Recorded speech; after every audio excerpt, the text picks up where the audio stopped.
This has all been in the making for 2 decades, so let's talk through how we got here. Al-Qaeda had been targeting Americans for years, but in 2001, the U.S. identified Al-Qaeda and its leader, Osama bin Laden, as responsible for the 9/11 attacks. Bin Laden was in Afghanistan under the protection of the Taliban. After the Taliban refused to hand him over, the U.S. launched Operation Enduring Freedom on October 7th, and coalition airstrikes began. In December of that year, 2001, the Taliban regime collapsed, but over 2 decades under Presidents Bush, Obama, and Trump, the Taliban worked to make gains again. We saw U.S. troop surges and complex military strategizing to try to keep the threat that they posed at bay.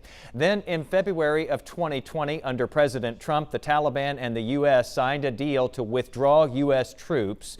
In April of this year, President Biden announced the U.S. would withdraw by September 11th.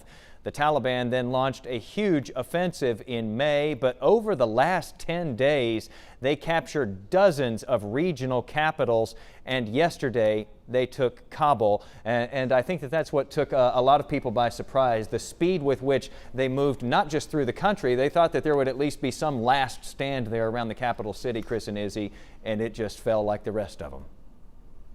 Yeah, I have to admit, Jason, I'm still trying to process what we've seen over the last 24, 48 hours. It has been lightning fast. Yeah. You know, I was telling Jason that I spoke with an Afghan who lives here in North Texas. His name is Aziz Budri, and he says he's been talking with people in Kabul all day, people who are already in hiding, several people who are terrified that they're going to die.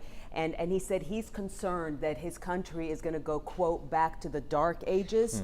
And he said his biggest question right now is, how did the U.S. government allow this to happen? Could be a humanitarian crisis on a lot of levels.